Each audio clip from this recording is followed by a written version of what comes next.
The investigator didn't believe in lost civilizations, at least not until the documents started appearing in archives that weren't supposed to exist. Maps dated 1865, showing cities that official records claim were never built.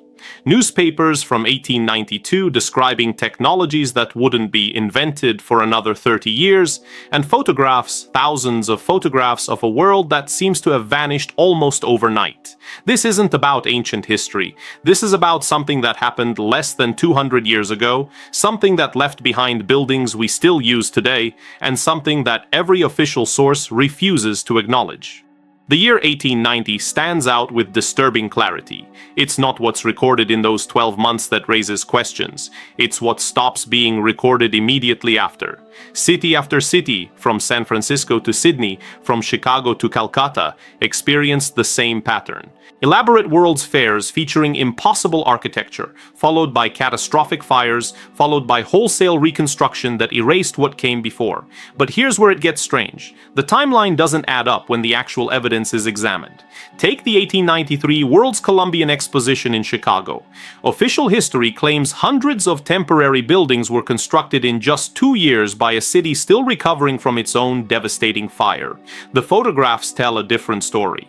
These weren't temporary structures. The scale, the detail, the engineering required, construction experts today estimate such projects would require 5 to 7 years minimum with modern equipment. Yet somehow, in 1891, with horse-drawn carriages and hand tools, Chicago allegedly accomplished this in 24 months. The buildings featured HVAC systems, electrical grids, and water management infrastructure that mainstream history claims wouldn't exist for decades. But the exposition itself isn't the mystery. What happened in the months leading up to 1890 is where the real questions begin. Newspapers from 1888 and 1889 contain thousands of reports that have been systematically ignored, reports of unusual atmospheric phenomena, accounts of unexplained illnesses affecting entire populations, and something else, something that appears in publications from dozens of countries using nearly identical language, references to the Great Silence or the Time of Stillness. A German newspaper from Hamburg, March 1889, describes weeks where the air itself seemed to hold its breath and the machines of the old world grew quiet. A San Francisco Chronicle article from May 1889 mentions the peculiar cessation of certain industrial processes, the reasons for which remain unclear. Australian publications from the same period reference the stopping without explanation, as though readers already understood what was being discussed. These aren't isolated anomalies. These are coordinated descriptions of something happening globally.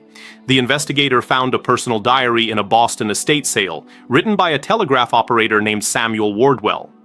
The entries from late 1889 describe something he called the frequency change. For 3 weeks in November, he documented how telegraph systems across the northeastern United States experienced interference patterns that resembled intelligent communication but in no language or code known to operators. Wardwell noted that senior company officials ordered all documentation of these events destroyed.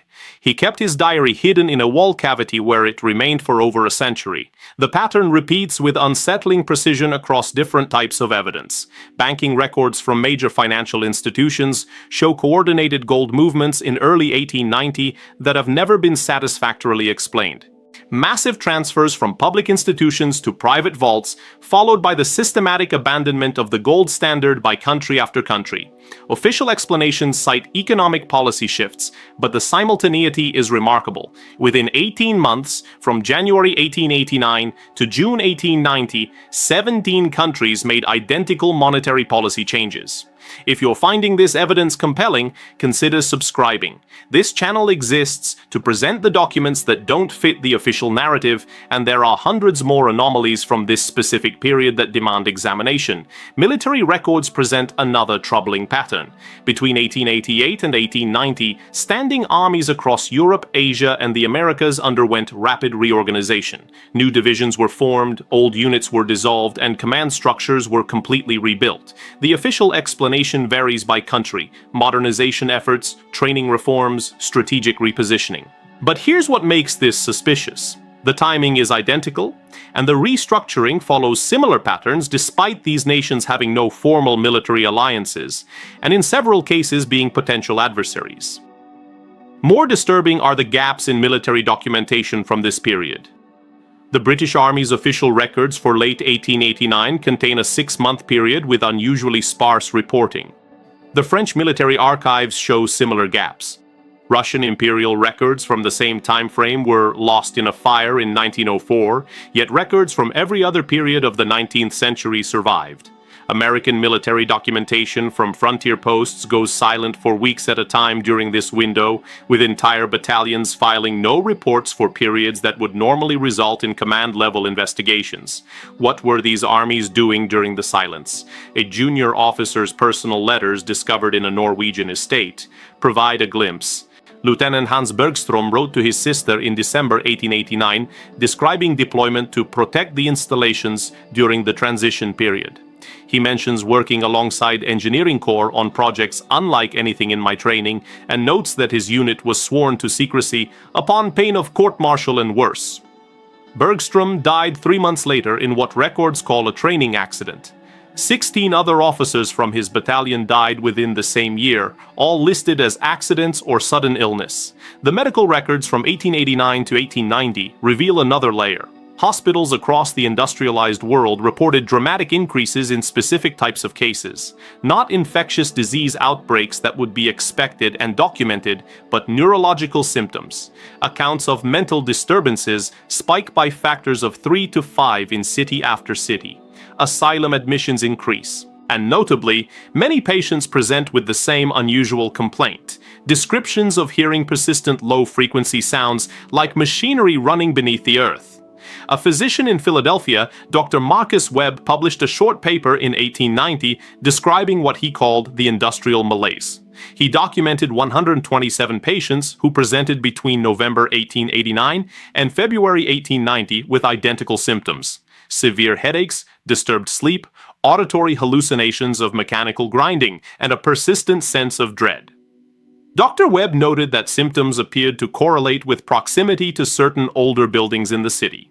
His paper was published in a minor medical journal and then never cited again. Dr. Webb himself stopped practicing medicine 6 months later and relocated to rural Montana. But once you see it, you can't unsee it. The evidence isn't hidden in secret archives requiring special access. It's in public libraries, municipal records, and newspaper morgues that anyone can examine. The pattern is right there. A coordinated global event in the final months of the 1880s, followed by systematic restructuring of society, followed by silence and erasure. Census data shows another impossibility. Between the 1890 census and the 1900 census in the United States, population distributions shift in ways that defy normal migration patterns. Entire counties in the Midwest show population increases of 300–500%, while others decline to near abandonment.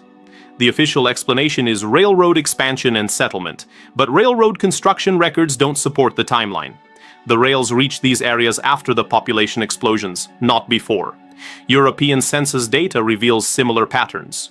Rural areas surrounding major cities see sudden depopulation between 1889 and 1892, while urban centers surge. But these aren't gradual economic migrations. The changes happen in single census cycles, suggesting rapid, coordinated relocation. When you map these population movements, they correlate precisely with the locations of major world's fairs and exposition sites in the following years. Here's what that implies. The populations were moved before the sites were selected, or more accurately, the sites were selected based on where populations had already been relocated. The fairs weren't catalysts for urban development. They were cover stories for infrastructure that already existed and population centers that had already been established for reasons never publicly explained. The architectural evidence becomes critical here. The exposition buildings weren't built for temporary exhibitions. The foundations were permanent. The utility infrastructures were over-engineered for short-term use, and numerous structures that were supposedly demolished immediately after the fairs actually remained standing for years, slowly being repurposed or finally destroyed much later. The photographic record proves this, yet official histories maintain the fiction of temporary construction followed by immediate demolition. If this evidence is challenging your understanding of recent history, you're not alone. Thousands of researchers have encountered these same documents and asked the same questions. Subscribe to stay updated as more anomalies from this period are brought to light. The transportation infrastructure undergoes a revolution during this exact period as well. Between 1889 and 1895, urban railway systems appear in cities worldwide with remarkable speed. The official narrative describes rapid industrialization and investment, but engineering timelines don't support the story. The New York subway system allegedly goes from initial planning to partial operation in timeframes that modern engineers call impossible even with current technology. Similar projects in London, Paris, Berlin, and Moscow follow identical accelerated timelines. But the investigator noticed something stranger in the photographs of these construction projects. The tunnels being built don't look newly excavated. The walls show weathering inconsistent with fresh construction. The brickwork uses techniques that don't match the period's standard practices, and in several photographs visible in the background are architectural elements that suggest the tunnels were being cleared and refurbished rather than initially constructed. This connects directly to the persistent reports of underground chambers and passages discovered during official construction projects, discoveries that were quickly sealed and never publicly discussed. A construction foreman in Boston, writing in his personal journal in 1894, describes breaking through a wall during subway excavation and finding finished corridors extending in directions our maps showed no tunnels should exist. His supervisor ordered the breach sealed with concrete, and all workers were transferred to different projects the following week. The same pattern appears in Paris, London, and Berlin construction records. Discoveries of pre-existing underground infrastructure that shouldn't be there, followed by immediate suppression and sealing. The official explanation, when any is offered, references old sewer systems or medieval constructions. But the scale is wrong, the engineering is wrong, and the timing of the discoveries is too coordinated to be coincidental. The energy infrastructure transformations are equally suspicious. Electrical power systems expand from limited experimental installations to citywide networks between 1888 and 1895. Nikola Tesla's patents and demonstrations are well documented, but what's less discussed is how rapidly his designs were implemented simultaneously across multiple continents. The official story suggests competitive adoption of new technology, but the timeline suggests something different. The infrastructure was waiting for the cover story. Power plants appear in cities that allegedly had no prior electrical infrastructure, yet the grid connections and distribution systems are already partially in place. The transformer stations look weathered in photographs from their supposed inaugural year. And the capacity of these early systems exceeds what the contemporary population could possibly require, suggesting they were designed for a level of electrification that wouldn't officially exist for 20 more years. Here's where the evidence cascade reaches critical mass. Individual anomalies might be dismissed.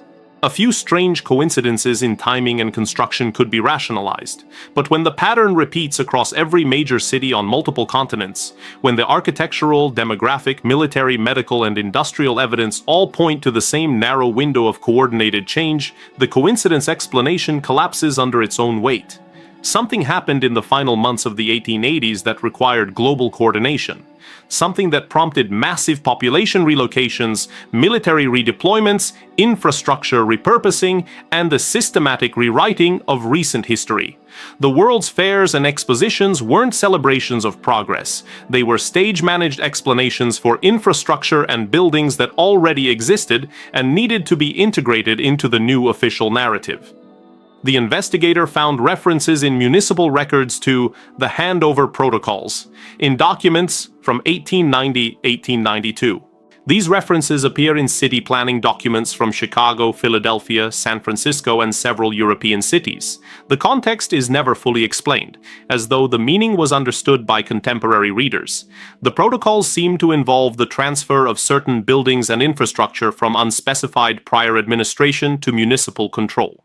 But prior to 1890, these same cities' records show these buildings and systems didn't officially exist. This is the heart of the mystery. Who handed over what and to whom? The silence is deafening. Educational institutions provide another thread. Between 1889 and 1895, curricula across Western nations undergo systematic revision. History textbooks are rewritten. Technical education standards change. And notably, geology and archaeology programs are restructured with new frameworks that explicitly reject certain theories that had previously been mainstream. The official explanation cites advances in scientific understanding, but the rejected theories all share one characteristic. They allowed for the possibility of advanced civilizations in recent historical periods. The American education reformer John Dewey publishes influential work in this exact period, calling for standardized national curricula. Similar movements occur simultaneously in European nations. The effect is coordination of what students learn about history, technology, and human development. Alternative frameworks that don't fit the new narrative are systematically removed from academic discourse. By 1900, a generation has been educated in schools using the revised history. The memory of what came before begins to fade. Those who remember are aging, and when they speak of the world they knew in the 1880s, the technologies, the buildings, the capabilities, they're dismissed as confused or nostalgic for a past that never really was that way. But the photographs don't lie. The buildings still standing betray their official construction dates. The infrastructure systems are over-engineered for their supposed purpose. And the documentary record, when examined outside the approved narrative frameworks, reveals a coordinated global transformation in a remarkably short period. The final piece of evidence comes from an unexpected source: insurance company records. Lloyd's of London and other major insurers experienced catastrophic losses between 1889 and 1895 on a scale that nearly bankrupted the industry. The official explanation centers on major fires in Chicago, Seattle, Boston, and other cities, but the loss ratios don't match. The destroyed buildings were insured for values that exceed what construction costs of that era should have produced. It's as though the buildings were insured based on their actual replacement value, the value of reproducing the advanced infrastructure they actually contained, rather than the fictional construction costs in the official narrative. Insurance investigators at the time noted these discrepancies. Internal company documents describe irregularities in valuation methods for certain structures and unexplained high-value policies on buildings of uncertain origin. These concerns were raised, and then the documents stop. The investigation ended without public findings. Are you starting to see the pattern? Consider subscribing to follow the investigation as more evidence emerges from archives around the world. The investigator kept pulling threads, and each one revealed more inconsistencies. The 1890 United States Census records were partially destroyed in a fire in 1921. Convenient, except that the destroyed sections were specifically those containing detailed property ownership records and building inventories for major cities. Earlier census data and later census data survived. Only the 1890 records, from the critical year of transition, were lost. Russian imperial archives containing engineering records from the 1880s were destroyed during the Revolution. Chinese administrative records from the same period were lost during the Boxer Rebellion. Ottoman records burned in 1911. The Japanese imperial archives from the Meiji period were destroyed in World War II. Every major power experienced the destruction of records from this specific period, but records from earlier and later decades often survived the same catastrophes. The pattern repeats with unsettling precision. It's possible these are coincidences. It's possible that every major archive happened to lose their records from the same narrow window of history through unrelated accidents and conflicts. But the investigators stopped believing in that many coincidences. Here's what the evidence suggests happened in the final days of Tartaria. If we use that name for whatever advanced civilization or system existed before the 1890s. In late 1889, something changed. Whether it was a decision, a catastrophe, or a planned transition, the existing system began shutting down. The Great Silence, described in newspapers worldwide, was the cessation of whatever technology or infrastructure had been operating. The atmospheric phenomena and low-frequency sounds were byproducts of systems going offline.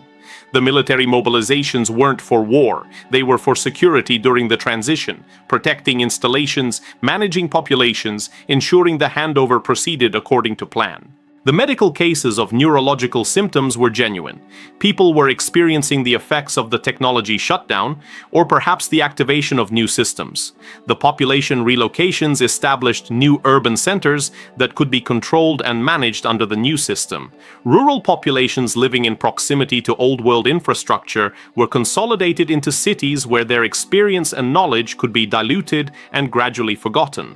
The World's Fairs served multiple purposes, demonstrating new official capabilities, providing cover for existing buildings, and creating spectacles that would dominate public attention and memory. The infrastructure repurposing converted the old world systems to new world use. Underground passages became subway tunnels. Power generation facilities were reframed as new inventions. Water management systems were credited to contemporary engineering. The buildings themselves were too impressive to demolish entirely, so they were incorporated into the new narrative with fictional construction dates and purposes. The educational reforms ensured the next generation would never question the official timeline. The archive destructions eliminated documentary evidence that could challenge the new history. And the academic restructuring of geology, archaeology, and related fields established frameworks that made certain questions unaskable within respectable intellectual discourse. By 1900, the transition was complete. A new system was in place, with new power structures, new technological frameworks, and new historical narratives. Those who remembered the old world were dying, and their children had been educated to dismiss their parents' memories as exaggerations or misunderstandings. But once you see it, you can't unsee it. The evidence is still there, preserved in the gaps and inconsistencies of the official story.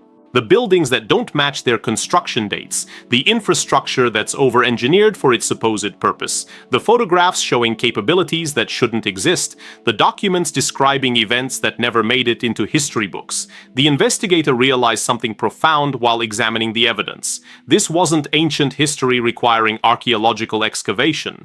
This happened less than 150 years ago. There are photographs, there are newspaper accounts, there are personal diaries and business records and government documents. The erasure wasn't accomplished through the passage of millennia. It was done in a single generation through coordinated control of education, media, and official narratives. That's why this matters. If history this recent can be rewritten this thoroughly, what does that mean for everything we're told about our world today? What other systems exist that we're not seeing? What other capabilities have been hidden or reframed? The questions expand from the specific mystery of Tartaria to existential doubts about the entire framework of modern civilization.